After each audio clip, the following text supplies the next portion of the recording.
Welcome to the One God Report podcast. This podcast is a continuation of our study of the prologue to John's Gospel. If you haven't yet listened to the previous podcast, it's podcast number 6, What About John 1:1, Part 1.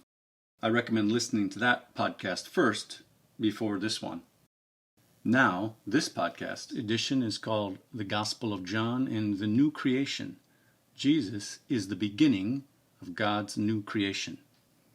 What about John 1:1?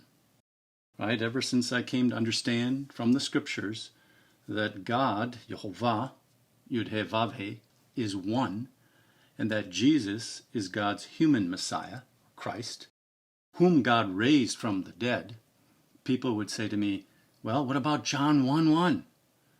For my friends who believe in the deity of Christ, John 1:1 is biblical evidence that Jesus is God. But I think they're missing a main point of what John 1:1 and the entire Gospel of John are declaring. That main point is that through the life and ministry of the human person Jesus, the Messiah, God is beginning his promised new creation. Jesus is the beginning of God's new creation. As the words and deeds of Jesus recorded by John are evidence, the ultimate evidence that Jesus is the beginning of God's new creation is the resurrection of Jesus from the dead, as recorded in John chapter 20. As John records in another place, the book of Revelation, chapter 3, verse 14, he says Jesus is, quote, the beginning of God's creation, unquote. Paul as well calls Jesus the beginning, the firstborn from among the dead ones, Colossians 1:18. So the beginning in John 1:1 is a new beginning. Here's John 1:1. In the beginning was the Word, and the Word was with God, and the Word was God.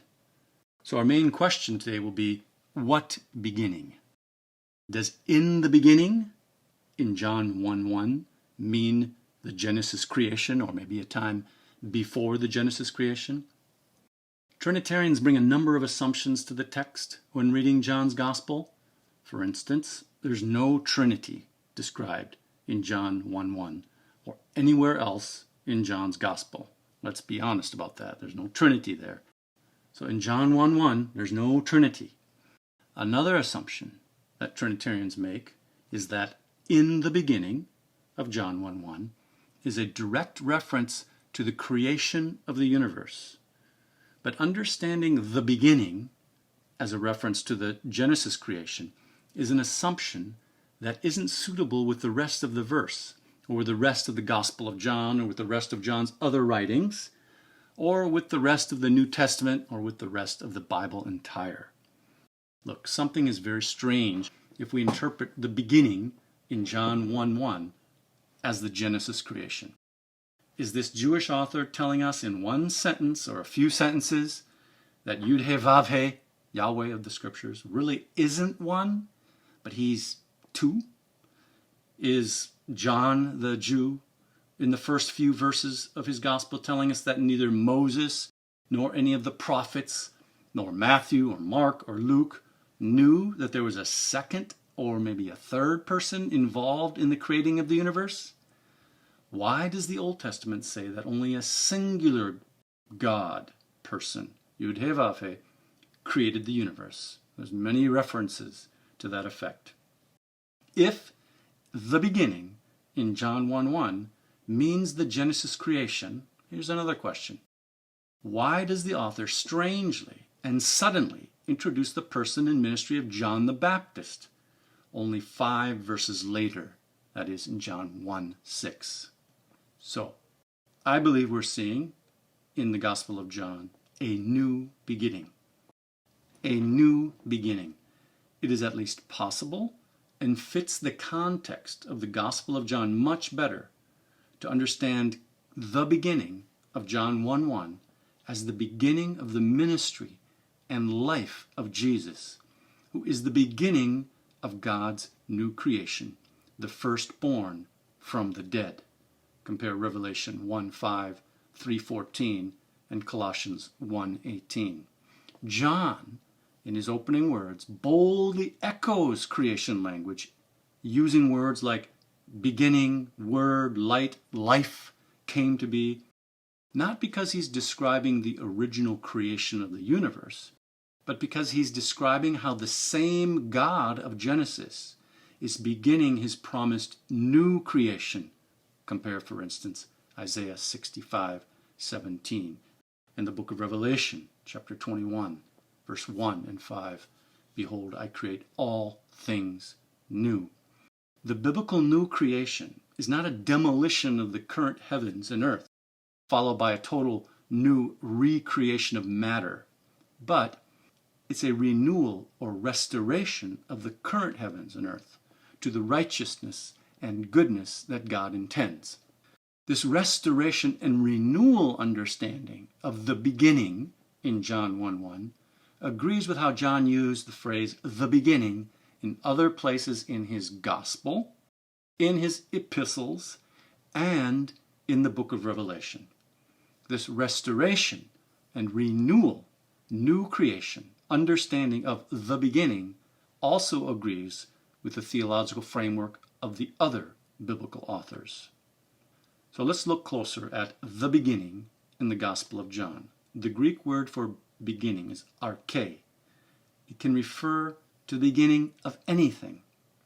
In the rest of the Gospel of John, the beginning, that phrase, never means eternity past or the time of the creation of the universe. In the Gospel of John, the beginning refers to the life and ministry of Jesus. Here are some examples. John 6:65, quote, "For Jesus knew from the beginning who those were who did not believe, and who it was who would betray him." That's a reference to Jesus' public ministry. Also John 8:25, people asked Jesus. They said to him, "Who are you?" Jesus said to them, "Just what I have been telling you from the beginning." That's John 8:25. Jesus using the phrase the beginning to mean his public ministry. Another occurrence, John 16:4. Jesus says, "I did not say these things to you from the beginning because I was with you." And John 15:27. "And you also will bear witness because you have been with me from the beginning."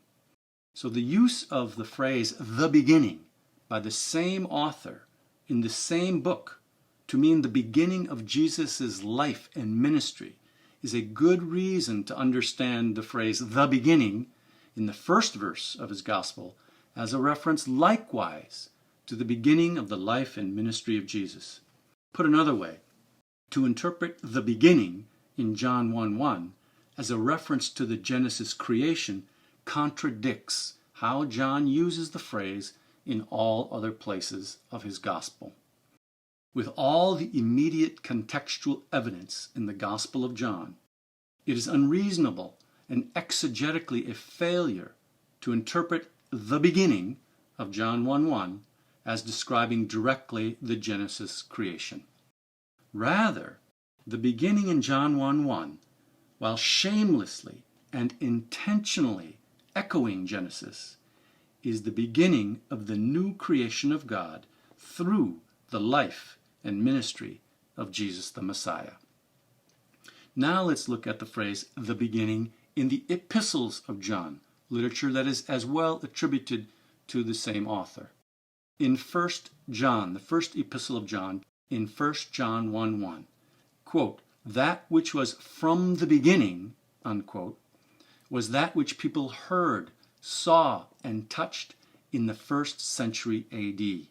He calls it the Word even, the same word that the Gospel of John has, the Logos.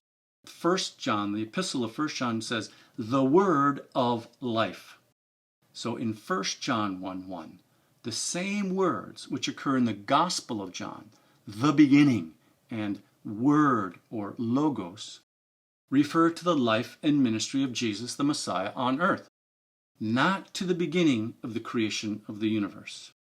The epistle of 1 John, chapter 1, verses 1 to 3, can be considered a commentary or explanation of the Gospel of John 1:1. The beginning that John describes in his epistle is the same beginning he described in his Gospel. It is the beginning which John and others in the first century had experienced, that which they had heard, that which they had seen, and that which they had touched, the human Jesus resurrected from the dead. In the first epistle of John, chapter 2, the phrase "the beginning" occurs 5 times. In none of these occurrences does "the beginning" refer to the Genesis creation. We note 1 John 2:7 as an example. Quote, "Beloved, I'm writing you no new commandment, but an old commandment that you heard from the beginning. The old commandment is the word that you have heard." So once again, the phrase "the beginning" does not refer to the creation. Likewise, in 1 John 3, the beginning does not mean the Genesis creation. Quote, "For this is the message which you have heard from the beginning, that we should love one another." It seems that there are only 2 exceptions in John's Gospel and his epistles, once in the Gospel of John, chapter 8, verse 44, and once in 1 John 3:8, both which refer to the devil, where the phrase "the beginning" refers to something else other than Jesus' ministry. But the devil was not with God in eternity past. The devil's sinning and murdering relate to his own beginning. The second epistle of John likewise uses the phrase "the beginning," and neither does "the beginning" mean the Genesis creation in 2 John chapter 1, verse 5 and 6. I'll read that. "And now I beg you, lady, not as though I were writing you a new commandment, but the one we have had from the beginning, that we love one another. And this is love, that we follow his commandments. This is the commandment you have heard from the beginning, that you follow love."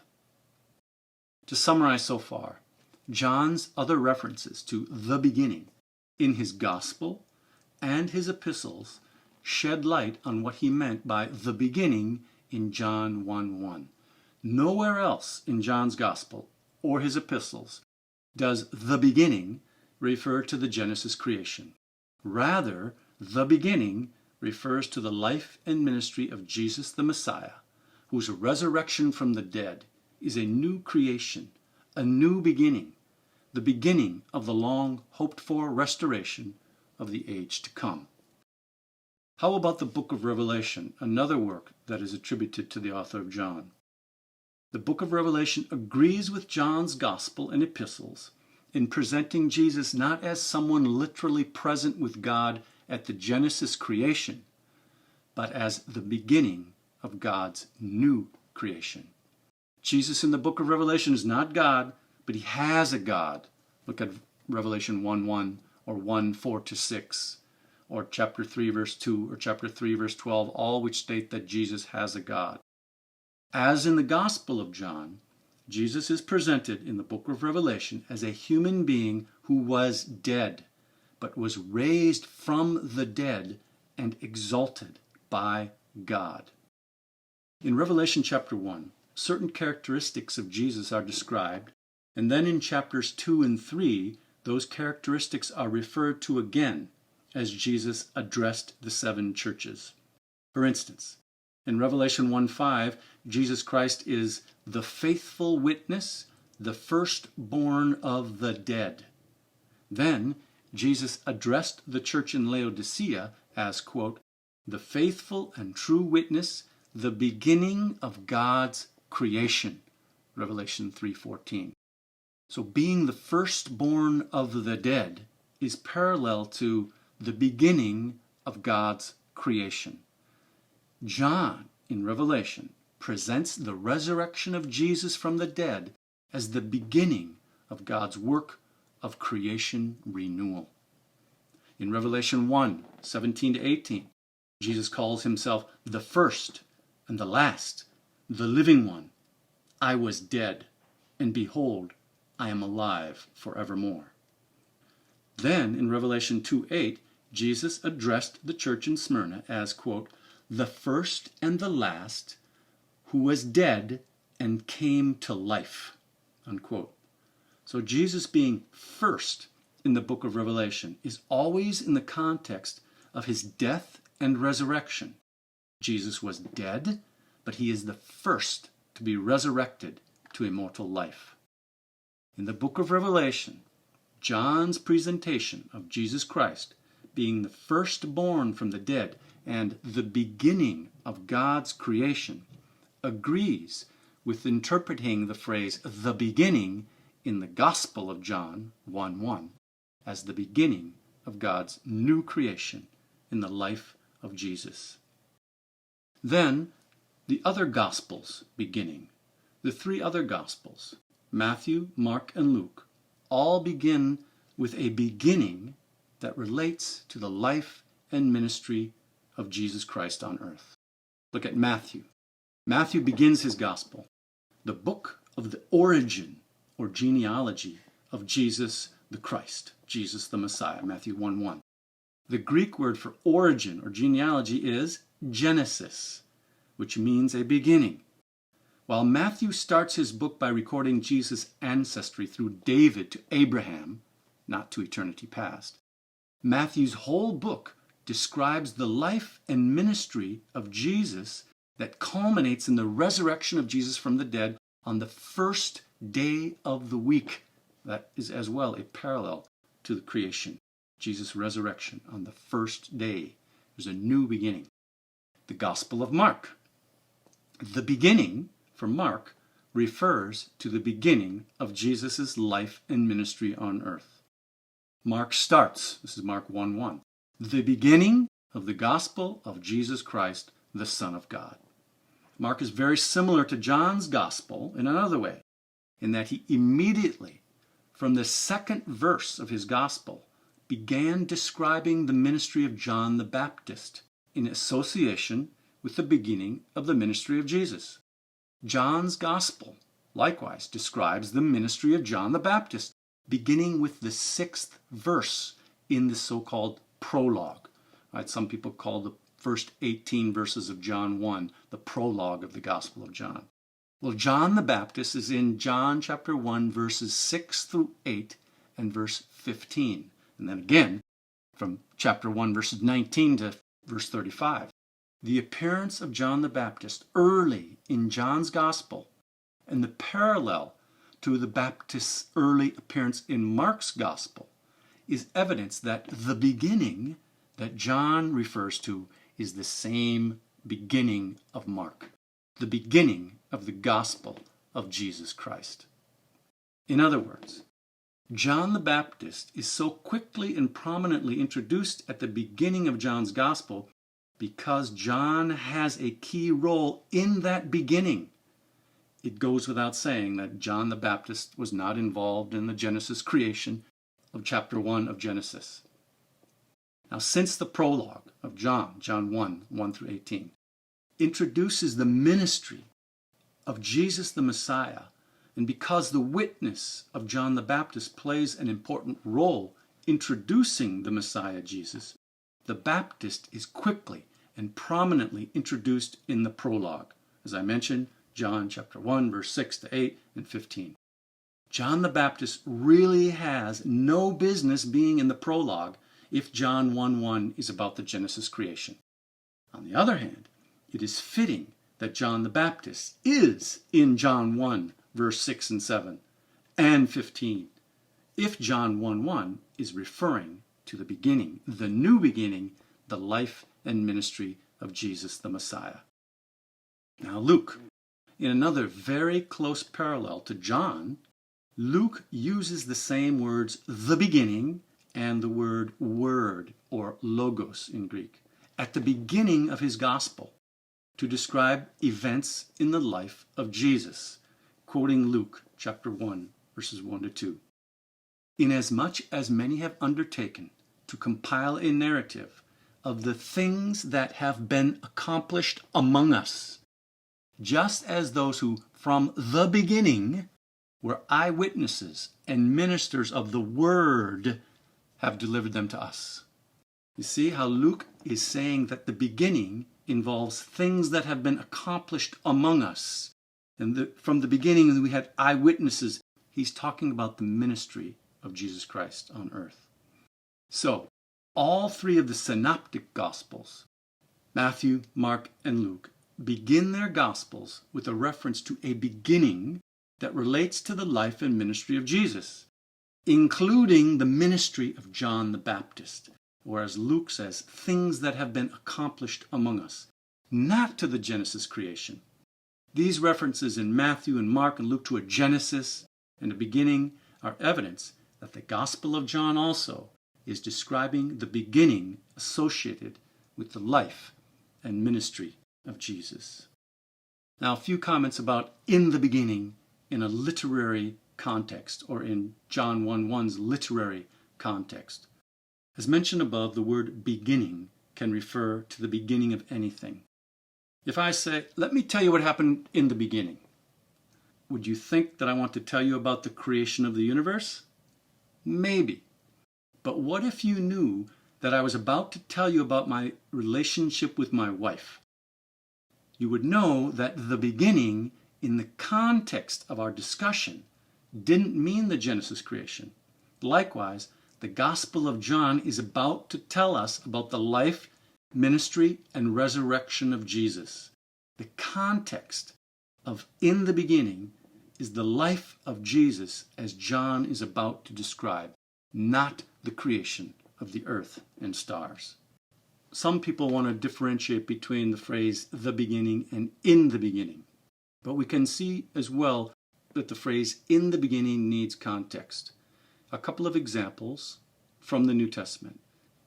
When Peter reported to fellow Jews about his experience with the Gentile Cornelius, he said, this is recorded in Acts chapter 11, verse 15, "As I began to speak, the Holy Spirit fell on them just as on us in the beginning." Context shows that Peter's in the beginning, the exact same phrase as John 1:1, it's NRK, in the beginning, does not refer to Genesis 1:1, but to the Pentecost as described in Acts 2. Also, Paul wrote to the Philippians in chapter 4, verse 15, the book of Philippians. "And you Philippians yourselves know that in the beginning of the gospel, when I left Macedonia, no church entered into partnership with me in giving and receiving except you only." That's Philippians 4:15. So Paul used the exact same phrase that John 1:1 uses. Paul wasn't saying that he and the Macedonian believers were present at creation, nor even at the beginning of Jesus' ministry in this case, nor even at Pentecost, as in the case with Peter. Context tells us that this beginning is the beginning of the gospel message in Macedonia and Greece. So as in these passages, in the beginning, indeed, all of the prologue of John 1 through 18, must be understood in its context. And that literary context is an introduction to the life and ministry of Jesus the Messiah.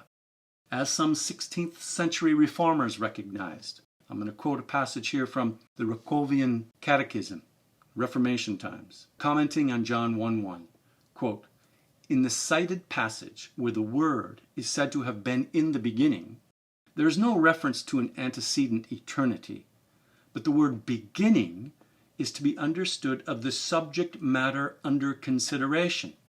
As then the matter of which John is treating is the gospel, or the things transacted under the gospel, nothing else ought to be understood here beside the beginning of the gospel."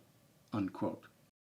So in summary so far, first point, in the beginning of John 1:1 is a new beginning, while intentionally echoing some of the language of the Genesis creation. In the beginning of John 1:1 directly refers to the life and ministry of Jesus the Messiah. Second point, in the rest of the Gospel of John, the beginning never means eternity past or a time of the creation of the universe. In the Gospel of John, the beginning refers to the life and ministry of Jesus. Third point, we noted how also in the epistles of John, The beginning never refers to eternity past or the time of the creation of the universe, but rather to events that occurred in the first century when people saw, touched, and heard Jesus.